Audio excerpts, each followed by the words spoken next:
Yo, it's me. One thing, man, I kind of look like a kid right now in this little goofy suit. Anyway, hey there, everybody. It's me, Yawn. So, we're doing music again, kinda. We're talking about another music video, but probably more so just the song this time. And this is by the same people who brought you such hits as, I think they made Razzmatazz and Swing from the, I don't know if I can say that word, but we're talking about IDKHBTFM. I don't know how, but they found me. And I'm talking about their hit, as you could probably guess from the title, and the very ominous creature that shows up for one frame in the video that keeps me up at night. Do it all the time. Or I do it all the time. Not me, but them. So yeah, let's hop right into it. Literally, I guess. I don't know. I got nothing stopping me, so. Okay, we're gonna go to the real video. And what's important to remember is this one has lore. Lore in the form of, I'm not entirely sure what I'd call it, but it is said in the description. This footage was first thought to be a conceptual art piece produced by the band before making music videos had become standard music industry practice. While the exact date and circumstances under which it was produced are unclear, the anonymous donor of the footage claims that it had been screened to students for nearly 20 years as part of the public school curriculum until its use was discontinued in 1984. Now you may be thinking, what's so special about 1984? Well, for one, that's the year that happened in that meme spread across Twitter, that when the guy flipped his calendar over and he had the wrong date on his calendar. It's the year George Orwell wrote 1984. It's the year George Orwell's 1984 took place. It's 3 years prior to the bite of 87. 1984 is one of the most important years in human history. I believe it's 16 years prior to the Matrix. I think, or maybe it's 15 years. I can't remember. But the point is, 1984 is the prodigal breeding ground for sci-fi. Everything is birthed and built here, especially him. And you'll know who he is because he does it all the time. Now, what you may be wondering here is what exactly is the Corporation for Public Television and Radio Transmission, the Temporal Performing Arts, and the Tellits Foundation International. I had to look up most of this stuff. The Corporation for Public Television and Radio Transmission, you don't need me to tell you what that means. Now, temporal is time, and performing arts is performing arts. So I tried, you can see via this beautiful webpage that I tried to understand what exactly is a temporal art. And the abstract explains it as, this article examines the 14 conditions constituting Levinson and Alperson's taxonomy of conditions for temporal arts. And then it goes really, really into temporal arts. And I mean really into temporal arts. Far more than I believe I could. Though I guess this could be much longer, and I guess it could also probably explain the definition quite well, but I don't know because I didn't read it. So there you go. And the Tellits, it's a telecommunication service that provides text-based message exchange over the circuits of the public switch telephone network or by private lines. The technology operates on switched station-to-station basis with teleprinter devices at the receiving and sending locations. Now you may be wondering, what does that have to do with him? And why does he still do it all the time? Well, it doesn't, but it's a pretty neat piece of history, and I don't know whether these are true or not, but I also learned a bit from the YouTube comments. The little jingle in the end credits is off a vinyl called Music from Mathematics, pressed by Decca, for what I assume for only a year back in the 60s. The track is Beat Cannon by John Robinson Pierce, and includes the 7090 singing Bicycle Built for Two, and that's some computer history, according to this person, but I have a degree in computer science, and I couldn't tell you whether they're lying or saying the truth, and I'm not gonna bother fact checking it, so make of that what you will. Okay, now let's talk about Module 1. Before we go into it, I do want to bring up a very interesting point about Module 1. Musical groups of tomorrow are built up of several entities. You know, very ominous sounding stuff. Computers, we all know what those are. And then next up is musicians, or pneumatic musicians, I should say. But the third one is very interesting to me, since it's humans who tolerate machines, which implies they are different than pneumatic musicians, which I don't know if that's lore. Is there lore? Am I reading too deep into this? I don't know. Maybe I'm asking the wrong guy. Maybe I just don't get it. But that is a little bit of, nothing's fitting in perfectly. You catch what I'm saying? Okay, now Module 1 is essentially the introduction of the machines and the humans together creating music. You can see it via their badges that they are fitting in, even if they're not fully human. I don't know if they go under the definition of pneumatic musician. Now, what's interesting to think about regarding the pneumatic musicians is whether or not they're those goofy little mannequins back there, since you do need an awful lot of air to play the trumpet, trombone, and saxophone, and you need even more to play it well. But they're also all plugged into computers, so I'm not entirely sure whether those are the computers at work or whether the computers is that little switchboard that is flicked across the music video. But anyway, enough about the actual appearances of it. I kind of want to talk about the lyrics here, because I really dig it. Now, one thing to think about in regards to what he is doing and what he is. He initially states it with, "We're taking over the world, one kiss at a time. And then I'm taking your girl and I'm making her mine." And that's essentially it. He's just saying, hey, we're reaching out in the name of domination, and they're doing it through romance. It's something far more subtle, but then they're also taking your girl, which is a lot less subtle. You might consider it an insult to you. You might be frustrated. You might be upset, but there's nothing you can do about it because he's taking over the world. And it's something he does and he wants to do because he does it all the time. Now, there's a lot of interesting points to think about regarding this, but I'm going to cut back to me to kind of go on about where I think this fits into the lore of it all, and then we'll continue. Yo, I look pretty machine-like here, don't I? I'm wearing a suit, so I must be a machine, or at least some variation, even though my coloring is different due to budget limitations. Anyway, I kind of view this song as a bit of like a little sci-fi exploration into music with machines. It's like that iDKHOW segment where they were like, actually, I don't remember it. I don't think iDKHOW ever made anything about humans and machines falling in love together, though I could be wrong. But I think there's a lot to enjoy with this opening in general. I kind of view it as sort of like a singularity sort of thing, where it's like the AI or the machines together are experimenting. They just have awareness for the first time. I kind of view the opening of the music video as that, with a lot of stilted movements and motions, and you still see those throughout the video throughout, but specifically here, it's very much like I have the capacity to create art. It'd be like if you woke up and you suddenly realized you could play an instrument after having no experience prior, and you're just messing around with it with the first stuff you think of, like you're a savant of some kind. That's how I view this segment of the video. Now let's talk about Module 2 point by point. So Module 2 shows a bit of like the earlier creation, along with just the scientific hypothesis sort of level of movement, where, you know, there's always that research montage that goes into the creation of anything and any sci-fi medium. That's how I view it when the gentleman is strumming on the electric guitar. I think that's electric. You can see with the movements here, they're much more fluid than in Module 1 as well, with how he's swaying and how there's more of a jam, not just musically, because the song is a bop. It's crazy catchy and is just filled with so much energy and life. But here it's like everything is moving deeper into it. And not only is this educational, but fun, according to the video. But anyway, this is more of the explanation here, with everything building once more, and then I think the next part is the bridge. So the first thing he is taking now is that he does all the time. He is taking over the world, and he views it as there being no crime whatsoever. And they're also taking your innocence and corrupting our minds. That could mean a grand variety of things, given the rise of artificial intelligence, even though this wasn't even around for that. It was in 2018. But taking your innocence and corrupting your mind could mean just about anything, in my opinion. There's no clear definition on what exactly they could be implying with that. But I think there's something just that really works musically with them just repeat. And I understand it's like, whoa, who would have thought repeating catchy stuff works? But it's just the subtle shift on how it's like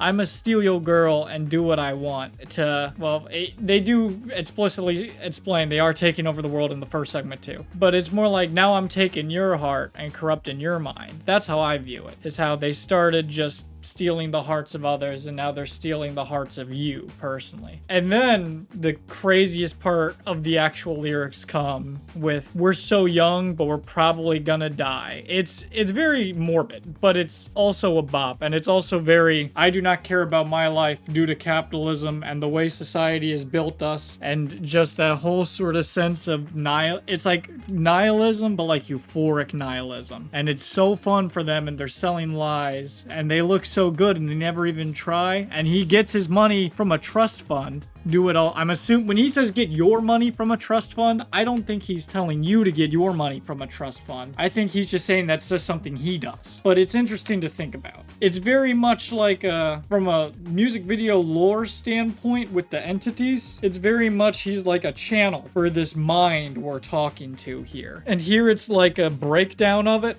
with now we're so young, we're probably gonna die. That is actually portrayed in the music video. Because immediately after this segment, yeah, right here.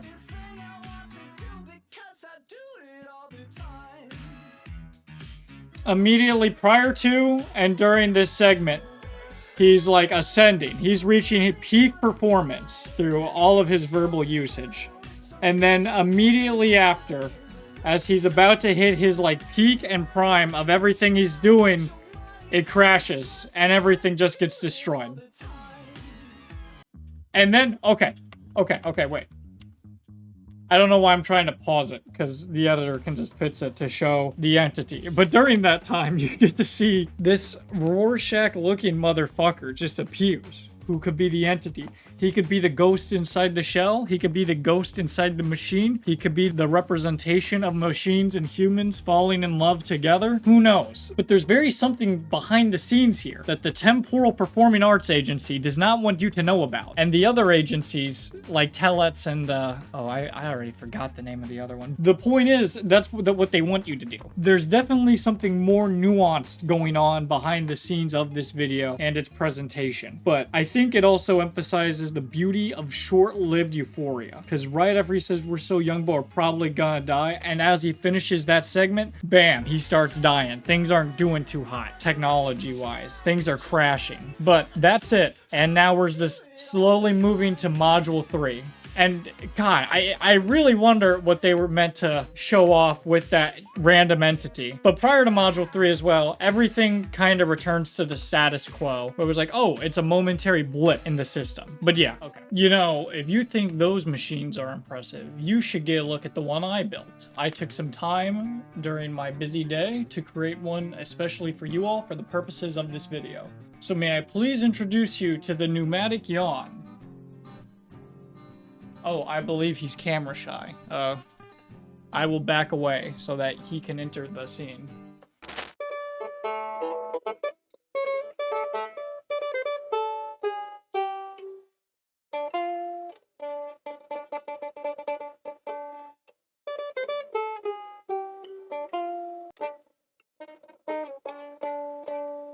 Man, that wasn't that a treat? See? The miracles that technology can do. Am I right, fellas? That was lovely. Despite my very poor automaton, everything worked out pretty well, right? And did you notice how it was a little better-ish? Kinda, as it did its magic? Well, that's the wonders of technology, and Module 2 kind of shows that. Not to mention, I think the actual bridge of the song itself goes insanely hard. There's something so euphoric about that whole recognition of just a fatal end. It's sort of like Dungeons and Dragons, and how one of the backgrounds, or maybe it's another spin-off of Dungeons and Dragons, where there's something like Fated End or whatever it's called, Destined Death. The very like trope of where a character knows they are going to die, but it's kind of freeing. It's sort of like if you went to your fortune teller and they told you for fact, hey, you're going to die by being hit by a train. Well, you'd feel a little better knowing, hey, at least I know how it's going to end, you know? I don't feel... You wouldn't feel as distressed if you were going to like a, I don't know, a nuclear warhead museum. You wouldn't feel as worried about that stuff, like a nuclear warhead museum with active nuclear warheads. You wouldn't feel as nervous going there because you'd realize, oh, it's okay, I'm not gonna die here. I'm gonna die by being hit by a train. Or like Black Adam, where that guy finds out he's going to die by electricity, even though he's an electrician. Well, he doesn't have to worry about the apocalypse, am I right? Cool stuff like that. So I think while it's very impressive seeing how the AI grows and works in Module 2 and how it's just jamming, mine's still in Module 1, as you can very clearly see. This is also because I don't really have the time to fully design an automaton. It'll probably just stay in the closet forever. But it's pretty interesting to look at and just think, wow, what a weird, nuanced video that also contains a supernatural entity that the more I think about it, the cooler I think it would be if it were supposed to be like the machine's subconscious, an idea that's explored within Ghost in the Shell, which is something I've made a video on here. You can click it on screen right now, or look at it on screen, or see it and watch it. But it's also not really on Ghost in the Shell. It's on Sprawl, which is pretty similar to Ghost in the Shell. I've spoken with the developers on Twitter twice. They are both lovely people, and I suggest you play the game if you haven't, but that's enough shameless like plugging. Anyway, I think Module 2 kicks ass. I love it, and it's a very cool continuation of Module 1 on how he does it all the time. But now we're gonna hop into Module 3, where he gets to do it for the final time.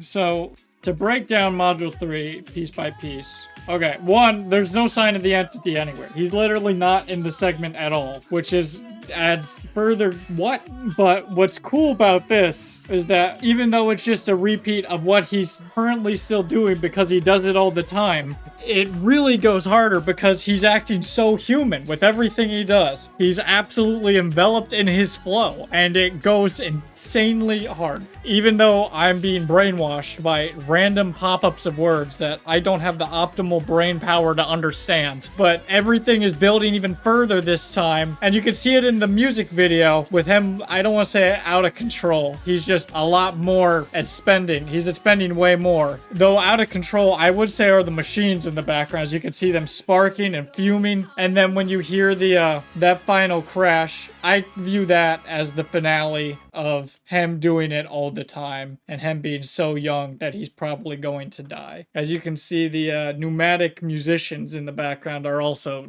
flaming because they couldn't handle the heat coming from this very own song. And afterwards, the music video ends with just a very simple, weird computer thing. And apparently, this is from a computer in the 60s. How true that actually is, I have no idea, because I did not second guess or check the YouTube comment that said that. I am just repeating something that most likely is fake. But it's pretty satisfying to look at. But I would view this whole final section as sort of a magnum opus. And I love the fact that there's so much detail in the music video as well. Like, there's a ton of stuff you can watch through it and just notice, like, next time. Now, granted, how much of that is, like, actually real? Probably not a ton. It could just be my brain thinking about what I'm looking at.